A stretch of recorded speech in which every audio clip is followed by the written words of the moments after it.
दीजिए मुझे, भगवान के लिए छोड़ दीजिए मुझे, मुझे मत बांधिए, छोड़ दीजिए मुझे। मीना चिड़िया और टोनी चिड़िया दोनों मिलकर बूढ़ी चिड़िया को एक लोहे की जंजीर से बांध रहे हैं। ए चुप कर, बिल्कुल चुप बैठ जा। ज्यादा सांड बत्ती की ना या नाटक की तो तेरी हालत भी उसी पेड़ की तरह कर दूंगी। इतना बोलकर मीना चिड़िया और टोनी चिड़िया बूढ़ी चिड़िया को अच्छे से जंजीर में बांध देती है और एक एक कुल्हाड़ी लेकर बगीचे की ओर चल देती है। बगीचे में पहुंचकर वह एक बड़े से कटहल के पेड़ को काटने लगती है। पेड़ के कटने की आवाज सुनकर बूढ़ी चिड़िया जोर जोर से रोने लगती है, मानो पेड़ के साथ कोई उसका पुराना रिश्ता हो। मत काटिए उस कटहल के पेड़ को, मत काटिए, अरे मत काटिए ना, छोड़ दीजिए, मत काटिए। दोनों मिलकर आखिरकार उस बड़े से कटहल के पेड़ को काट देते हैं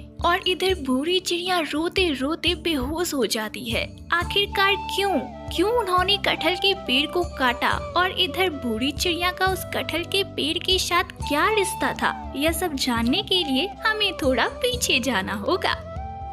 बूढ़ी चिड़िया के पिता का नाम कालू कौवा था और मीना उसकी अपनी माँ नहीं है, उसकी सौतेली माँ है। बूढ़ी चिड़िया की असली माँ तो गुलाबो चिड़िया थी। नन्ही सी बूढ़ी चिड़िया अपने माता पिता के साथ एक खुशहाल जिंदगी बिता रही थी। गुलाबो चिड़िया को बगीचे का बहुत शौक था। वह अपने बगीचे में रंग बिरंगे फूल लगाया करती थी और बगीचे में बूढ़ी चिड़िया भी अपनी माँ की मदद किया करती थी। उनके घर का आंगन रंग बिरंगे फूलों से भरा पड़ा रहता था। एक दिन गुलाबो चिड़िया कहीं से कटहल के बीज लाई और उसे अपने बगीचे में लगा दिया। अरे माँ, ये कौन से पेड़ का बीज है? बिटिया, ये कटहल के पेड़ का बीज है और कुछ साल बाद इस बगीचे में एक बहुत बड़ा कटहल का पेड़ लग जाएगा और उसमें कटहल भी पकने लगेंगे और अगर मैं ना रही तो तुझे इस कटहल के पेड़ को देखकर मेरी बहुत याद आएगी। ऐसा मत कहिए माँ, आप हमेशा हमेशा मेरे पास रहेंगी। वादा करिए माँ, आप मेरे पास रहेंगी ना हमेशा। अच्छा बाबा, अच्छा, मैं वादा करती हूँ कि मैं हमेशा तुम्हारे साथ रहूंगी मेरी प्यारी बच्ची। गुलाबो चिड़िया बूढ़ी चिड़िया को अपने गले से लगा लेती है, पर तभी अचानक उसका सर चकरा जाता है और वह बेहोश होकर गिर जाती है। अरे माँ, क्या हुआ माँ? तभी कालू कौवा उड़ता हुआ तेजी से आता है और गुलाबो चिड़िया को अस्पताल लेकर जाता है। अस्पताल पहुंचकर पता चलता है कि गुलाबो चिड़िया को ब्रेन ट्यूमर है और अब वह कुछ ही दिनों की मेहमान है। यह सब सुनकर बूढ़ी चिड़िया फूट फूट कर रोने लग जाती है। इसी तरह कुछ दिन बीत जाते हैं। अब गुलाबो चिड़िया की हालत और भी खराब हो रही थी। माँ, आपने तो मुझसे वादा किया था ना कि आप मुझे छोड़कर कभी नहीं जाओगी, फिर क्यों मुझे आप अकेला छोड़कर जा रही हो? नहीं माँ, मुझे भी अपने साथ लेकर चलो ना माँ, चलो ना, मुझे भी अपने साथ लेकर। ये सुनकर गुलाबो चिड़िया मुस्कुराते हुए कहती है, मैं अपना वादा पूरा करूँगी बिटिया, जरूर पूरा करूँगी। इतना बोलते बोलते गुलाबो चिड़िया की आंखें बंद हो जाती है और वह इस दुनिया को छोड़कर चली जाती है। माँ। बूढ़ी चिड़िया फूट फूट कर रोने लग जाती है, पर इधर कालू कौवा नहीं रोता। वह तो मन ही मन खुश था कि अब वह दूसरी शादी कर सकता है। गुलाबो चिड़िया का अंतिम संस्कार किया जाता है और गुलाबो चिड़िया के मरने के ठीक 2 दिन बाद कालू कौवा मीना चिड़िया से दूसरी शादी कर लेता है। अरे पिताजी, ये क्या? माँ को गुजरे हुए 2 दिन नहीं हुए और आपने दूसरी शादी कर ली? खबरदार, मुझे क्या अब तुझसे परमिशन लेकर कुछ करना होगा? अरे बाप रे, इतनी पिद्दी सी चिड़िया इतनी छोटी सी उम्र में इतनी बड़ी बड़ी बातें करती है। अरे तेरी बेटी तो बड़ी नकचड़ी है, मैं इसे अच्छे से सबक सिखाऊंगी। हाँ, नन्ही सी बूढ़ी चिड़िया ये समझ जाती है कि अब उसका जीना हराम होने वाला है। घर के आंगन के सारे फूल मुरझा जाते हैं, बगीचा भी सूख जाता है। बगीचे में एकमात्र कटहल का एक छोटा सा पौधा उगने लगता है। वहीं दूसरी तरफ मीना चिड़िया का बूढ़ी चिड़िया पर अत्याचार शुरू हो जाता है। वह उससे घर के सारे काम करवाती, झाड़ू पोछा बर्तन खाना सब कुछ नन्ही सी बूढ़ी चिड़िया करती और मीना चिड़िया सिर्फ आराम किया करती। और अगर कभी नन्ही सी बूढ़ी चिड़िया से कुछ गलती हो जाती तो मीना चिड़िया उसे पीटने लगती और ये सब देखकर कालू कौवा भी उसे कुछ ना कहता। अरे कलमुही, तुझसे एक काम ढंग से नहीं होता? तेरी माँ ने तुझे इतना भी नहीं सिखाया? ये ले। माँ बचाओ, माँ मुझे छोड़ दो। पर नन्ही सी बूढ़ी चिड़िया के चिल्लाने का क्या फायदा? उसकी मदद करने वाला तो वहाँ कोई भी नहीं था। इसी तरह दिन बीतने लगे और मीना चिड़िया ने भी एक चिड़िया को जन्म दिया और उसका नाम टोनी रखा। इसी तरह कुछ दिन बीत गए और एक दिन किसी बीमारी की वजह से कालू कौवे की भी मौत हो गई। अब तो बूढ़ी चिड़िया का जीना और भी मुश्किल हो गया। इसी तरह बहुत साल बीत गए। अब बूढ़ी चिड़िया और टोनी चिड़िया दोनों ही बड़ी हो गई थी। बूढ़ी चिड़िया जहाँ बदसूरत दिखती थी तो वहीं टोनी चिड़िया बहुत ही सुंदर थी। बूढ़ी चिड़िया के बदसूरत होने की वजह से दोनों माँ बेटी उसका बहुत मजाक उड़ाया करती थी। माँ देखो इस चुड़ैल को, कितनी बदसूरत है। काले कलूटे तवे जैसे चेहरे को लेकर पता नहीं कहाँ घूमती फिरती रहती है। माँ इसे तो कोई पसंद भी नहीं करेगा। अरे बेटी, शादी तो दूर, इसे कोई नौकरानी तक बना कर ना रखे। अरे हम ही इतने अच्छे हैं कि अपने घर में इसे नौकरानी बना कर रखा है, नहीं तो कोई भी इसे लात मार के फेंक देता बाहर। हाँ माँ, वो तो तूने बिल्कुल सही कहा। ए बूढ़ी, जल्दी चल मेरा जूता साफ कर दे। मुझे कॉलेज जाना है और तू इसी लायक है। चल जल्दी साफ कर मेरे जूते। यह सब सुनकर बूढ़ी चिड़िया को बहुत दुख होता है, पर वह कर भी क्या सकती थी। उसने टोनी चिड़िया के जूते साफ किए। तभी वहाँ मीना चिड़िया ने बहुत सारे कपड़े लाकर उसके सामने रख दिए और उसे जल्दी से जल्दी साफ करने को कहा।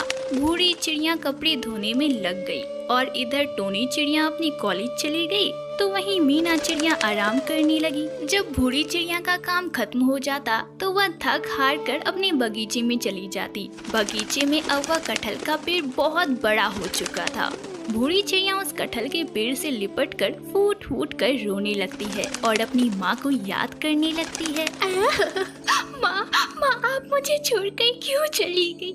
माँ अगर आप मेरे पास रहती तो मुझे यह दिन नहीं देखना पड़ता। माँ तभी अचानक से बूढ़ी चिड़िया की माँ यानी गुलाबो चिड़िया की आवाज सुनाई देती है। बेटी, मेरी प्यारी बिटिया, मैं तो यहीं पर हूँ बिटिया। आवाज सुनकर बूढ़ी चिड़िया चौंक जाती है और इधर उधर देखने लगती है, पर तभी अचानक से फिर वह आवाज सुनाई देती है। अरे बूढ़ी बिटिया, इधर उधर मत देख, मैं तो इसी पेड़ में हूँ, कटहल के पेड़ में। मैंने तुझसे वादा किया था ना कि मैं तुझे छोड़कर कभी नहीं जाऊंगी, और देख मैं इस कटहल के पेड़ में ही समा गई हूँ। और मुझे पता है बिटिया कि तेरे साथ क्या हो रहा है। मैं इतने दिन से सब कुछ देख रही थी बेटा। यह सब सुनकर बूढ़ी चिड़िया कटहल के पेड़ से चिपक जाती है। माँ कहाँ हो माँ, मेरी माँ। माँ अरे बेटी तू चिंता मत कर, आज से तेरा सारा काम मैं कर दूंगी। जाकर देख, तेरा सारा काम खत्म हो चुका है। बूढ़ी चिड़िया जब जाकर देखती है तो सारे बर्तन धुल चुके थे, कपड़े भी साफ हो गए थे। बूढ़ी चिड़िया मीना चिड़िया के पास जाती है और उससे कहती है कि सारा काम हो गया है। अरे ऐसे कैसे, सारा काम इतना जल्दी हो गया? ठीक है, जाके खाना बना ले। बूढ़ी चिड़िया जब रसोई घर में खाना बनाने जाती है तो देखती है कि रसोई घर में पहले से ही खाना बनकर तैयार है। इसी तरह बूढ़ी चिड़िया का सारा काम मिनटों में ही खत्म हो जाता है। इसी तरह कुछ दिन बीत जाते हैं। एक दिन टोनी चिड़िया को देखने के लिए एक बहुत अमीर कबूतर आता है और टोनी चिड़िया को पसंद करके शादी की बात पक्की करके वहाँ से चला जाता है। अपनी शादी एक अमीर कबूतर के साथ होते देख टोनी चिड़िया खुशी से हवा में उड़ रही थी। माँ बंटी के साथ मेरी शादी होगी। वाह माँ, बंटी के पास कितना पैसा है। वाह मैं कितनी लकी हूँ माँ, एक अमीर घर में जाऊंगी माँ, मैं अमीर हो जाऊंगी। हाँ बेटी, मेरा सपना भी आज पूरा हो गया कि तेरी शादी एक अमीर घर में हो जाएगी। हाँ तभी वहाँ बूढ़ी चिड़िया आ जाती है। मीना चिड़िया उससे खाना बना के लाने को कहती है। बूढ़ी चिड़िया तुरंत रसोई घर में जाती है और खाना लाकर टेबल पर रखकर वहाँ से चली जाती है। अरे बेटा टोनी, कुछ दिन से देख रही हूँ यह कलमुही बूढ़ी चिड़िया घर के सारे काम बड़े ही जल्दी जल्दी कर लेती है। जरा देख तो, पता लगा तो क्या मांझ रहा है आखिर। टूनी चिड़िया भूरी चिड़िया का पीछा करती है तो देखती है कि भूरी चिड़िया कटहल के पेड़ से बातें कर रही है और इधर सारा काम खुद ब खुद होते जा रहा है। यह सब देखकर टूनी चिड़िया अपनी माँ मीना चिड़िया को सारी बातें बता देती है।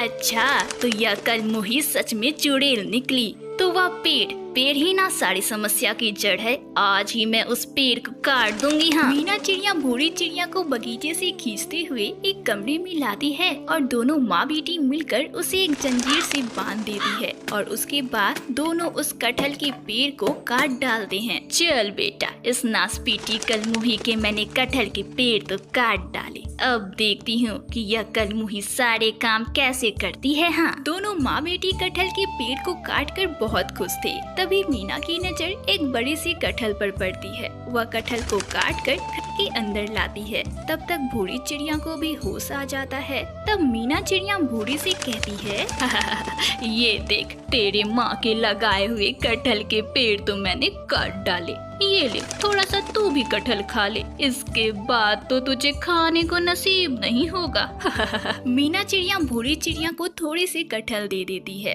भूरी चिड़िया वह कटहल खाती है और इधर बाकी बचे कटहल भी मीना चिड़िया और टूनी चिड़िया खा लेती है। तभी अचानक से तीनों के साथ कुछ अजीब हरकतें होने लगती है। तीनों के सर चकराने लगते हैं और वहाँ एक चमत्कार होता है। भूरी चिड़िया जहाँ बहुत सुंदर हो जाती है तो वहीं टोनी चिड़िया और मीना चिड़िया बदसूरत हो जाती है। अरे अरे, ये क्या हो गया?